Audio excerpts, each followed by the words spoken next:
BBOR Black Box Online Radio, coming to you from West Virginia at heart and from around the globe. And hello everybody, today is Wednesday, another Ripper Wednesday. Welcome to the show. How's everybody doing? On Wednesdays this year, I've been talking to you guys about Jack the Ripper, perhaps the world's most famous murder mystery. And for about 4 or 5 months, I used to do a segment called the Jack the Ripper Report, which was a combination of different suspect profiles, different responses to books and articles, as well as just different discussions on anything related to Jack the Ripper. And as I said, that went on for several months here on Black Box Online Radio. Then I decided to move Ripper Wednesday back into its original form, going subject by subject in a single episode. But for 1 week only, the Jack the Ripper Report has returned to Black Box Online Radio, and in this episode I will be talking about Francis Thompson as a Jack the Ripper suspect, as well as looking at other suspects such as Frederick Bailey Deeming and William Henry Bury, and I will even throw in some stuff about Lewis Carroll at the end. But I had been talking about Francis Thompson recently on the channel, and he is the suspect of Simon Webbe and Richard Patterson. Specifically, I did a book discussion on Simon Webb's Jack the Poet was Francis Thompson, Jack the Ripper, and that is in 2 parts, which you can hear on Black Box Online Radio. And I would like to give a shout out to Richard Patterson for checking out the channel. He is the author of his own book on Francis Thompson as a Jack the Ripper suspect, and it is called Jack the Ripper, The Works of Francis Thompson. That is going to be one of the next Jack the Ripper books on my reading list, and I'm going to be going through that one. And I've been talking to Richard Patterson, and we might be doing an interview in the future once I bring back the true crime interview segments for Black Box Online Radio. And Francis Thompson is a rather fascinating Jack the Ripper suspect because I think he matches a lot of the elements of psychological profiling. But as far as the harder pieces of physical evidence, that is where all the question marks are. But I told you guys that I had a large set of Jack the Ripper reading materials, and I was watching the movie Copycat a couple months ago, actually, and it stated, it's about copycat serial killers, and it stated that there are more books about Jack the Ripper than there are about Abraham Lincoln, and that's just some line from a movie. I don't necessarily know if it's true or not, but when I'm messing around on Amazon.com, or even on Google Books, I find countless texts about Jack the Ripper, countless titles about Jack the Ripper, ones that I had never heard of in the past. So my Jack the Ripper reading list is always evolving and growing, and there are always new things being added, and some things get put on the back burner. But I have a whole set of new pieces of material to discuss with you guys on Ripper Wednesday, and this segment is going to be going strong. And before we say anything further, I'd like to remind you guys that this episode is brought to you by Capital One. If you sign up for the Capital One Quicksilver, you will get a $200 sign-on bonus. There's a link for that in the description box as well as one pinned down below. Once again, you get $200 for signing up. It really is like getting free money. I've done it myself, and it's all real. One more time, please check out the Capital One Quicksilver. And as far as Francis Thompson goes, I'm really looking forward to reading Richard Patterson's book. I've always been curious about hearing and seeing everything that he has laid out there. I've heard numerous interviews with Richard Patterson, which is another reason why I would love to have him on the show and to talk about Francis Thompson and all aspects of the life of Francis Thompson, the famous poet and writer, as well as a Jack the Ripper suspect. But that is going to take some time for me to go through his book cover to cover, and I plan on doing that in the near future. There's a more famous Jack the Ripper suspect out there, though, named Aaron Kosminski, and I received another comment over the weekend where someone said that a big piece of evidence against Aaron Kosminski being Jack the Ripper is that Aaron Kosminski had a phobia of bathing, and all the women who were murdered by Jack the Ripper in 1888 were either ladies of the night or thought to have been working some type of similar profession, and they're saying that Aaron Kosminski and his phobia of bathing would have just scared all of them away. There is no way that this individual Kosminski would have been able to get close to the women at all. If he had a phobia of bathing, he would have smelled terrible. He would have been partially out of his mind. Aaron Kosminski did indeed go into an asylum later on. So that's one thing that should discredit Kosminski as a Jack the Ripper suspect. And when I had the opportunity to interview Richard Jones of Jack the Ripper Tour here on this channel, I was discussing that. I was just asking, what are your thoughts about Aaron Kosminski? What are your thoughts about that particular aspect of the case? And what he said is that you have to remember that the Aaron Kosminski of 1888 might not have been the same as the Aaron Kosminski of 1891 when he went into the asylum, because the Aaron Kosminski of 1891 was reported to have eaten food out of the gutter and had a fear of bathing. That was a full 3 years after the Whitechapel murders in 1888. So a lot can change in 3 years. People's lifestyle and habits can change in 3 years, and I completely agree with that point. And Aaron Kosminski is perhaps referred to as the prime suspect in the Jack the Ripper case, and I can see why people think that he would have been. And there are also a lot of strong points that I talked about in the standalone episode that I've done on Aaron Kosminski, which I invite you to listen to, as well as just giving your feedback. The basic info is that he was originally from Poland, and perhaps he pronounced his name Aaron instead of Aaron, but it's just kind of rolling off my West Virginia vocal cords coming out that way. And Kosminski was a barber. Barbers at the time would have had a little bit of anatomical knowledge, although as I understand, Aaron Kosminski was mostly unemployed when he was in England, and then he developed these very intense degenerate behaviors, as I said, eating food out of the gutter and just being mentally disturbed, going into the asylum. And the specifics of his life also seem a little bit gray, and some things about 1888 and England are extremely well documented. Other things are extremely poorly documented. So we really have to try and separate the chicken shit from the chicken salad, if you understand me. But I told you guys that I was going to be talking about some different Jack the Ripper suspects, and one of them is revisiting William Henry Bury. I would like to give a shout out to Daniel Webster, who requested more on William Henry Bury. And interestingly, the final Jack the Ripper report that I did from the first series was on William Henry Bury. Usually I would focus on one suspect for a while, then talk about either a documentary or a film that had been made about Jack the Ripper. And there are numerous movies that have been made about Jack the Ripper, and then go into some more of the creative projects. But the final one that I talked about was William Henry Bury. And he is a man who was hanged in Scotland, and he goes on to be not exactly an extremely widely discussed Jack the Ripper suspect, but his name is definitely in the cards. And I'm going to look at an article from The Courier by Michael Alexander called "Beyond Doubt, Was the Ripper Hanged in Dundee?" Just citing the source.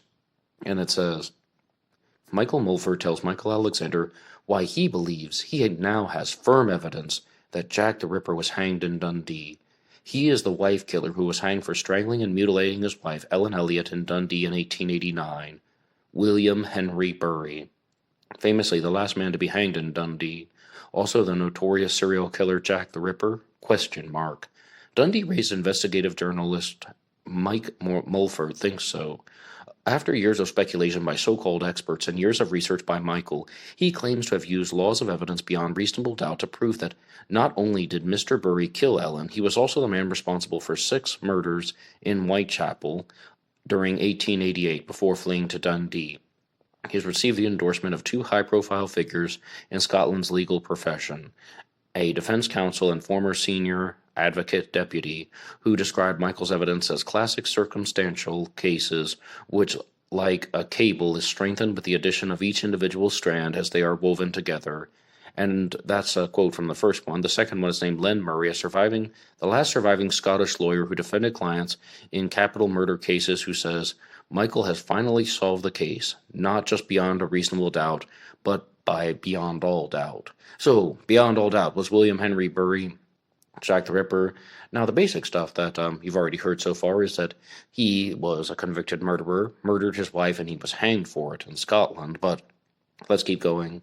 So, the evidence that he has created has been put into a presentation called The People vs. Jack the Ripper in the old courtroom at the Gateway to Glens Museum. And this has some stuff about the contemporary time, so I'll skip over that. The dates of, just September when that museum exhibit was available. And then the suggestion that William Burry was Jack the Ripper is well documented, and Michael is happy to acknowledge that he's not the first person to consider that Jack the Ripper was hanged in Dundee and was William Henry Burry, but the former Rockwell Primary and Harris Academy pupil who first heard about the possible connection from police contacts while working as a crime reporter with the Courier newspaper in 1967 said, "It was only since retiring for Scotland in 2012 that he's had time to investigate it properly. The investigative journalist went back to source material, sifting through thousands of documents in the National Records of Scotland archive, including a long-forgotten precognition interviews from William Burry's trial, as well as newspaper reports from Dundee's Central Library." And this, of course, would have all been back in 1889. Michael uncovered evidence showing that William Burry created a fake contract of employment to get him from Whitechapel to Dundee simply because it was getting too hot for him to stay in London after the murders. Now, you gotta have a little bit more than that. Even if this is an article, a puff piece for somebody's presentation, you have to have a little bit more than that. You can't just tease us like that and say that that's the only reason why this guy wanted to get out of London at the time and wanted to go to Dundee is because, well, he was Jack the Ripper and he needed a way out, so he faked his work documents. Maybe he just wanted money. How about that? Official police precognitions gathered ahead of his Dundee trial also recall encounters with the no-nonsense women of Princess Street, who made the potential connection between Burry and the Ripper and his former residence. And from the previous episode, I do recall that during contemporary times, yes, it was speculated that William Henry Burry was Jack the Ripper. The precognitions also detail how days before Ellen, the wife, died in dubious circumstances, the body with broken limbs was hidden in a box. Burry went pale when a drinking pal mentioned the Jack the Ripper killings. And William Henry Burry murders his wife, and as you heard, he's trying to force her body into a box, but her body simply will not fit, so he actually broke the bones of the limbs to force her into the box. Terrible, terrible things. But, I mean, that's one thing that he did. Very different than the Jack the Ripper murders, because even with the murder of Mary Kelly in 1888, Jack the Ripper's final victim, who was murdered indoors, her remains were not put into any type of box. I'm just noting that as a difference, just trying to state a fact. Mary Kelly was mutilated, her body was eviscerated, her heart was removed, her intestines were pulled out and left on a nightstand table, but ultimately, I mean, she wasn't placed into any type of box or of sorts. But let's keep going. Further investigating FBI profile research from the 1980s, which highlighted the Ripper's hatred of prostitutes, Michael also provides evidence that Burry's experience of being a horse butcher may have helped him mutilate the victims. Now, being a horse butcher, yes, that's something that you would look for in the psychological profile of Jack the Ripper. That's a strong point. And that's what I tried to do on these Jack the Ripper reports and all of Ripper Wednesday.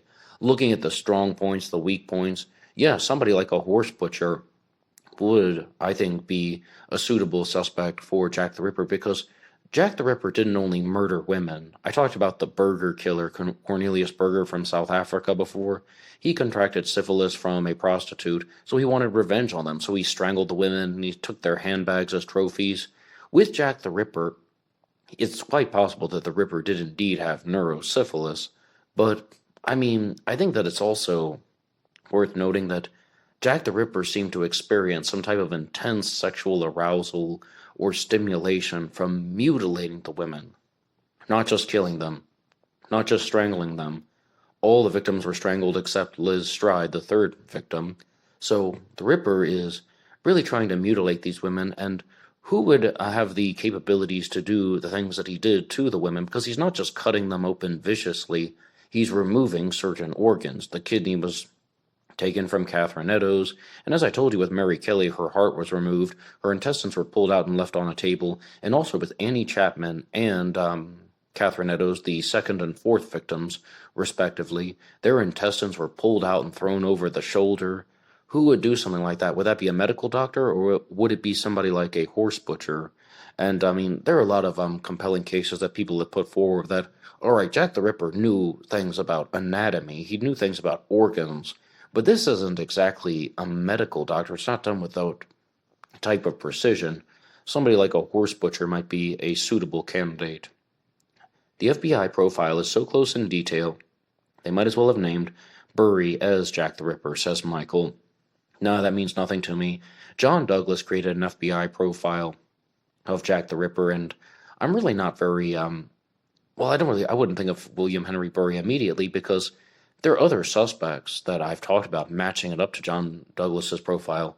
It's the heart and soul of the theory involving Joseph Barnett, who was a direct, I guess you would call him a direct acquaintance or comrade of Mary Kelly, a direct friend of Mary Kelly, maybe even a possible ex-boyfriend, and he matches the psychological profile very closely. Francis Thompson, whom I was talking about at the beginning, also matches the psychological profile pretty closely, and I'll talk more about that in a future episode. But I also want to go back to some of these things here. Michael, the person putting this presentation forward, also suggests that Ellen, herself a former brothel worker, knew that her husband, William Henry Burry, was Jack the Ripper, and she paid the ultimate price. At trial on March 28th of 1889, William Henry Burry claimed his wife had strangled herself, and he panicked. That's not the best defense. It didn't wash, and it took the jury only 25 minutes to come back with a verdict of guilty, and then he was sentenced to death by hanging. Well, that is something that is very odd, but I mean, not extraordinarily odd, because people will make up the most ridiculous stories to try and get out of trouble and to try and get out of any of these situations. But to say that she strangled herself and he panicked so he broke her legs and put her into the box, how about going to get medical help? And no, I wasn't there. No, I didn't hear his every word that William Henry Burry said at the trial. But I don't believe him if I can just be approaching things based on face value. And I said that I was going to be talking about another Jack the Ripper suspect, and his name is Frederick Bailey Deeming. And the reason why I came back to him is because, as I said, I was just perusing different Jack the Ripper books that are available online. And there are a couple that have been written about Frederick Bailey Deeming. Now, like William Henry Burry, he was a real-life murderer. Some of these people that get accused of the Ripper crimes, well, were they actually murderers? I mean, even some of the more famous suspects.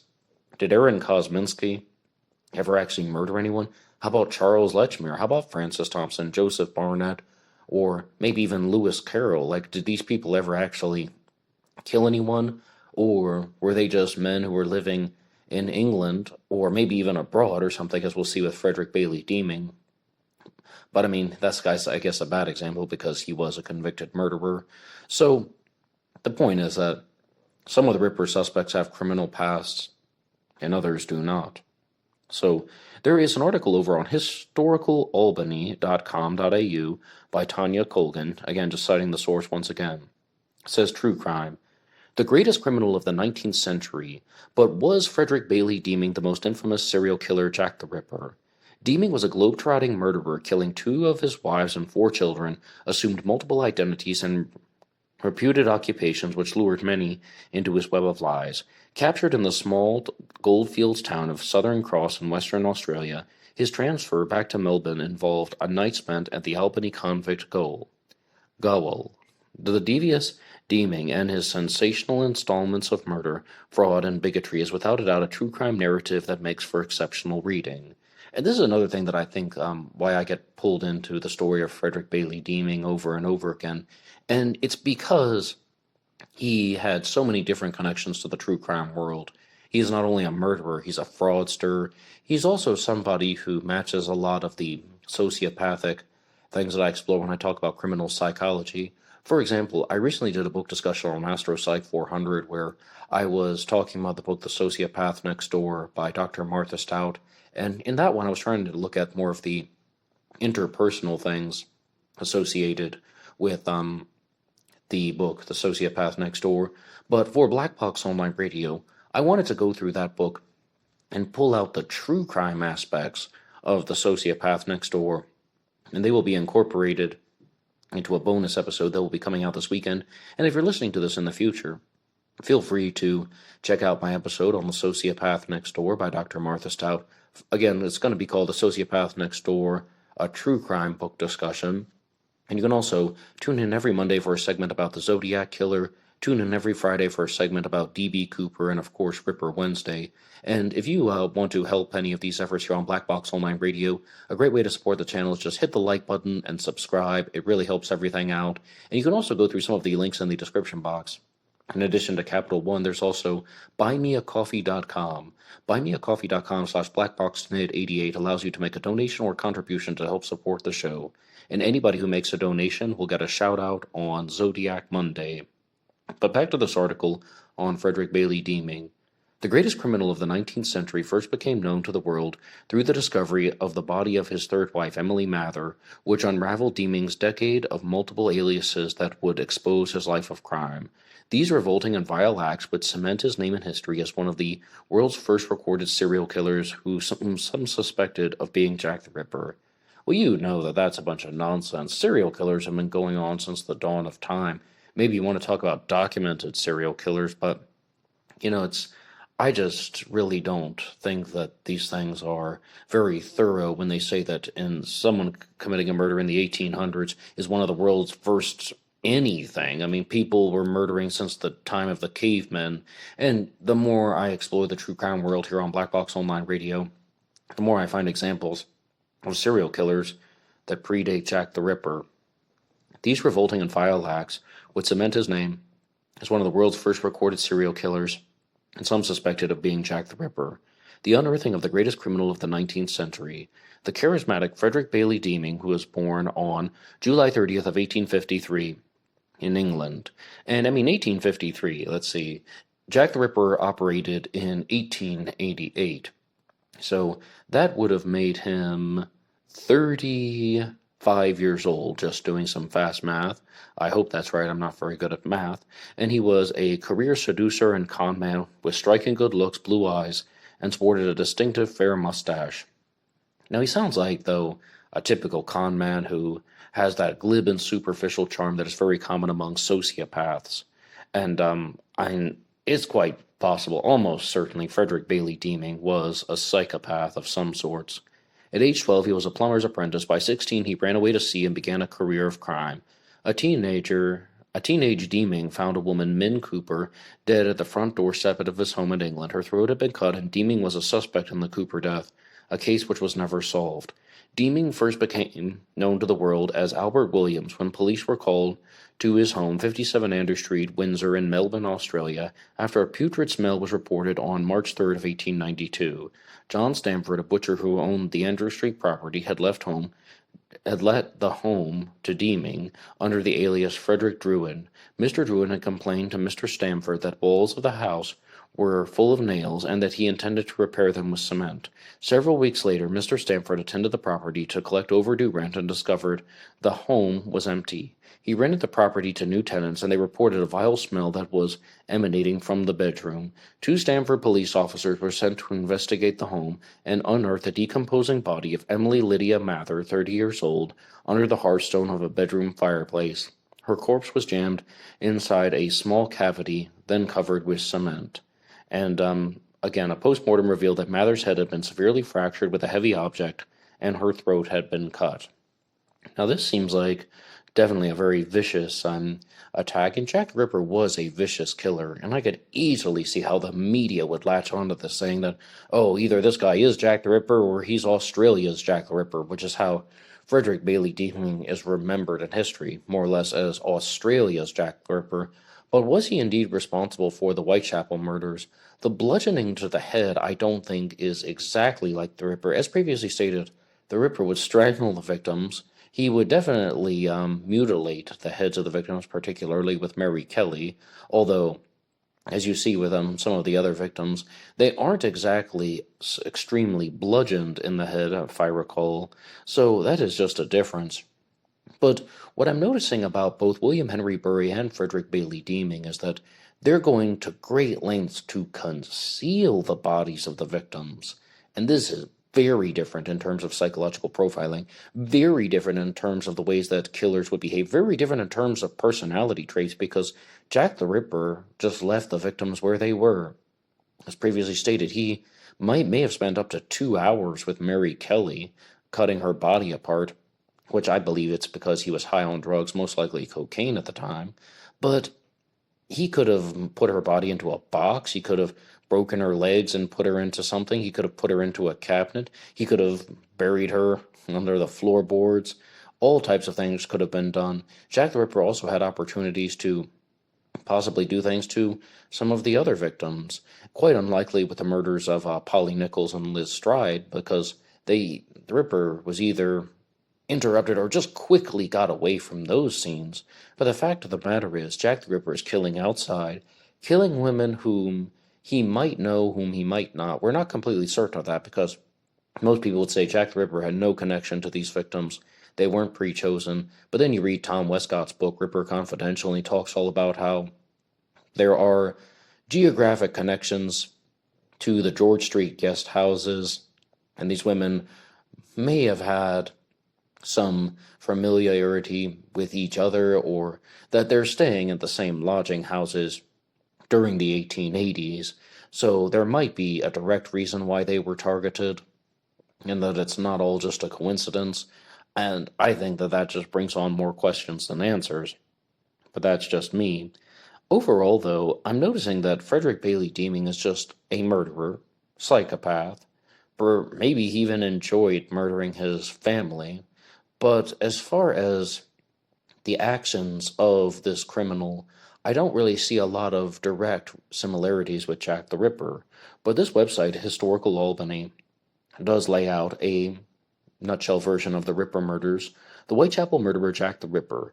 In the Whitechapel district of London's East End in 1888, over the course of approximately 2 months, a serial killer had brutally murdered 5 women. Each victim had their throat cut and their body mutilated, indicating that the murderer had considerable knowledge of human anatomy. Now, you guys know that that's not true, because the third victim, Liz Stride, had her throat cut, but she was not mutilated. And in the past, like when I first did my episode on Liz Stride, it's called The Murder of Long Liz Stride here on BlackBoxOnlineRadio. You can check it out if you're curious. I was like, there's like a 10% chance this murder was committed by the same person who committed the other Ripper murders. And I was a pure newcomer, fresh take on the subject, new set of eyes on it. And that was my response. I was like, I don't think this is the same killer. Then I had somewhat of a reversal. I was like, okay, not 10% chance, maybe 10% possibility that she wasn't. 90% likely that Liz Stride was murdered by Jack the Ripper. And the narrative is that Liz Stride was attacked by someone. Her throat was cut because they believed that the Ripper was interrupted. He wanted to mutilate her the way that the other victims were mutilated, but somebody was either passing by or something spooked him to the point where he had to run away, and he slashed her throat. And then that's when the horse and the cart go by that's driven by Louis Diemschutz, and the horse allegedly shies at the scent of blood, and Louis Diemschutz stops, and by his own admission, if the pony hadn't been startled because of the scent of blood, then he never would have even thought twice to stop and look around. Now, do you think he's telling the truth or not? Because Louis Diemschutz goes on to become a Jack the Ripper suspect. But I would like to thank Historical Albany for sharing all of that there. And in the past on Jack the Ripper Reports, I used to conclude with a poem, either from Francis Thompson or Lewis Carroll. And I've talked a little bit about Francis Thompson in this episode, so I would like to look at the poems of Lewis Carroll. And you might be thinking about him more famously for Alice in Wonderland, Jabberwocky, but I would actually like to go to a different one. And first I should say that, yes, indeed, Lewis Carroll is a famous Jack the Ripper suspect, and he is the suspect of an individual named Richard Wallace, who has a book out called Jack the Ripper, Light-Hearted Friend. And I'm going to read the poem, My Fairy, from Lewis Carroll. I have a fairy by my side, which says, I must not sleep.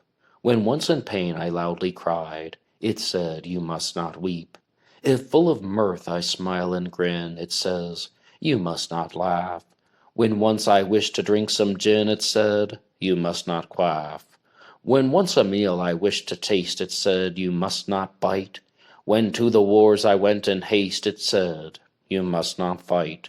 What may I do at length, I cried, tired of the painful task. The fairy quietly replied and said, you must not ask. Moral, you mustn't. And That definitely doesn't sound as dark and morbid and twisted as some of the poetry of Francis Thompson. Gonna have to keep going with Lewis Carroll to dig a little bit deeper and try to see if there are any interpretations that would actually share some things like, because Francis Thompson's poetry is more just about cutting open the womb of a woman and such, and the blood's coming out. And no, not all of it, but that is definitely in one poem, which I read off for Black Box Online Radio. And if you want to hear more about that one more time, the book discussion is called Was Francis Thompson Jack the Ripper Part 1, Part 2, and I also have a suspect profile episode called Jack the Ripper Suspect Francis Thompson here on this channel. And I have suspect profile episodes on most of the people that I've been talking about here: Frederick Bailey Deeming, Charles Lechmere, Aaron Kosminski, Joseph Barnett, and if there is another Jack the Ripper suspect whom you'd like to hear about, or a different aspect of the case, I encourage you to put your ideas in the comment section down below, and maybe your idea will be worked into a future episode of Ripper Wednesday. And that will be all for me now. Thank you so much for listening to this episode. Anybody can write the show at BlackBoxOnlineRadio@AOL.com. You can also get me on Facebook. My personal Facebook is in the description box. And there was always BlackBoxMid88 over on Instagram. And I will see you over there. Until next time.